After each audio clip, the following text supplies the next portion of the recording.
大家做一个我们陕西的发面锅盔。话不多说，直接和面，3斤中筋面粉，加入6克酵母，4克白糖，30克猪油。为什么要加猪油呢？加猪油烙出来的锅盔吃起来口感酥软。搅拌均匀，分次加入690克温水，边加边搅拌。面粉和水搅拌均匀，你看呈絮状后挤压成团。挤压的同时，边翻边挤压，边踹的同时，边把盆边的面擦一擦，不停的翻，不停的叠，不停的踹。你看这个面团慢慢就踹成了。踹成团后，然后拿出，做到腾光、收光，然后再把面揉光。如果揉着感觉费劲，你可以把面封闭好后，醒20分钟之后再揉，更容易揉开，而且更容易揉光。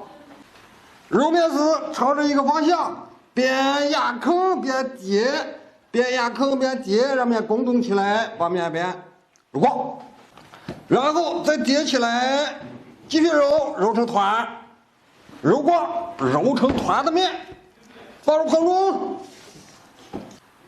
封闭好后，因为这两天天凉，所以放在暖和的地发面更快。这个面发多长时间才算发旺呢？其实发面跟时间没有关系，跟这个面团所处的环境温度有关系。最终是看这个面的状态，什么状态就算发好了呢？是的，是你刚和面团体积的2倍大，那个面团撕开后呈明显的蜂窝状，就叫发旺了，发好了。你看发好的面是原先体积的2倍大，而且圆鼓鼓的，撕开后你看蜂窝状很明显。面取出来后揉一揉，均匀的分成3个等份，取一块揉成团，然后用手压开。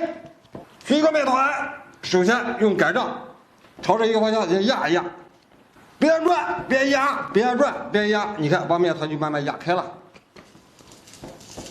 压开后用钳子压点气孔，上电饼铛，压一压，转一转，让锅盔表面的火色更均匀。拉下上针，烙这个锅盔，急火调整在150度左右，慢慢烙，不要火太大，火太大的话容易夹生。使劲烙，复制，你看颜色特别漂亮。拉下上针，使劲烙，